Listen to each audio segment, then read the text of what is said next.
We're going to turn to the newest reporter for the CBS College Sports Network, our own Kaylee Hartung, who's my colleague on Face the Nation and CBS News here in Washington, and who's getting a new job. Starting this fall, she's going to be reporting sports for the CBS College Sports Network. Kaylee, I got to say, though, starting right off, your experience covering politics here is going to give you a leg up on this sports beat on this Nick Saban story. He, of course, is the head coach at defending national champion Alabama, and a lot of people thought, surprisingly thought, I think, that he had gotten himself all involved in a local mayor's race down there in Alabama. Not so fast, though. That would have been a great boost for this candidate, but it was not what it seemed to be. Tell us what happened. Untangle this mess for us. No, it wasn't, Bob. You really can't make this up. So a couple of days ago, down in Bessemer, Alabama, it's a suburb of Birmingham, flyers started popping up. One of the candidates for mayor, Dorothy Davidson, seemed to have the ultimate endorsement, an endorsement from Nick Saban. So there's this nice picture, the two of them together, and a couple local papers started doing some digging. The University of Alabama, their athletic department, was very quick to correct this and say, in no way has Saban endorsed a candidate for mayor. Turns out the photo was actually one of Saban and his wife, Terry, and a campaign manager had gotten a little crafty with Photoshop and done some editing for his candidate. That campaign manager has since been fired. The candidate has admitted the misunderstanding and the error, and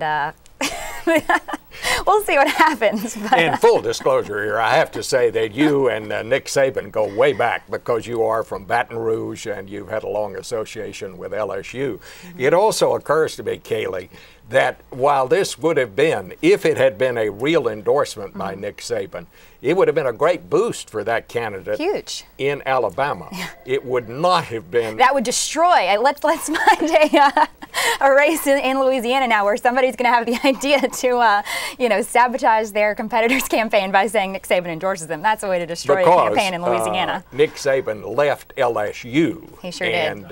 And to take the job in Alabama. Well, there was a stint with the Miami Dolphins in between. Yeah. So. Yeah. But I have to say, my sources say that when Nick Saban comes back to Baton Rouge now, that he brings plenty of security with him. He better. Because in Alabama and Louisiana, as we all know, they don't just play football down there, they live football. Football might be a religion, but there's a reason for separation between church and state. He doesn't need to get involved in politics. All right. Well, let's talk a little bit about your new job. You're going to be working for the CBS College Sports Network, and what are you going to be doing? So I'm going to be reporting from the sidelines of the Navy games, just up the road to Annapolis.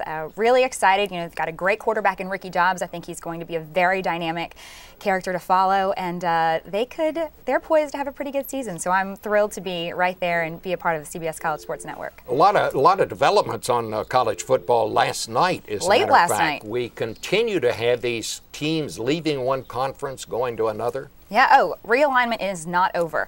So there's a lot of speculation right now that BYU is going to try to leave the Mountain West and go independent, have a deal similar to Notre Dame's, which I know you're not a fan of.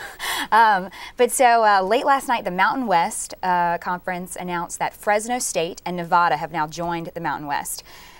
A lot of people, there's a lot of talk about what this means. Dennis Dodd, a great sports writer for CBS Sports, says he thinks the big winner here is the BCS, because after all of this talk of, should we move to a playoff system, what's wrong with the BCS championship bowl series and all of that, Orrin Hatch has been one of the biggest opponents of the BCS. But now with Utah moving to the Pac-10 in 2011, and if BYU's an independent, will he give up that fight? And of course, those of us who are TCU grads, we kind of have a dog in this fight. Absolutely. Full disclosure here. Our beef with the BCS is that if you're in the Mountain West Conference, which my school TCU is, you don't get an automatic bid to a BCS bowl, and these are the big bowls, of course. You have to be invited. As TCU, we did get into the Fiesta Bowl last year. But here's the deal, and here's the beef that we have, and it's the beef that Orrin Hatch has. If you get into a BCS Bowl, and that's the TCU Horned Frogs right out there, and you just saw that's Coach Gary Patterson right there. When you get into a BCS Bowl, that's worth about $4 million. If you get into one of these lesser bowls, it's probably $750,000. Now, here's the rub. everybody who doesn't get into a BCS Bowl gets 0, except Notre Dame. Because they're an independent, they get $1.3 million just because they're Notre Dame. And some of us have a problem with that. So I noticed, well, as a matter of fact, your friend Gary Patterson, the head coach at TCU, had a little advice for BYU. He sure did. He sure did. He said if this is the way BYU is looking to win a national championship by going independent, this is not the way to go. Let's just play some football. Let's just play some football. Yeah. How do you think for all the shakedowns in these conferences, those things will take place next year? 2011. So, there are these moves. You've got Nebraska moving conferences, and like I mentioned, Utah.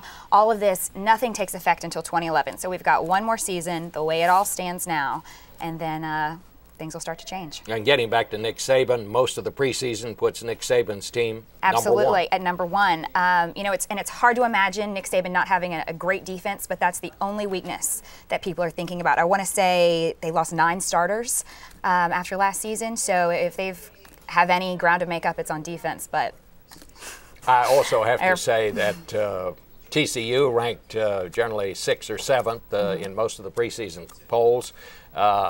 A lot of people think has a better ball club than they had last year when they went undefeated until they got to the Fiesta Bowl.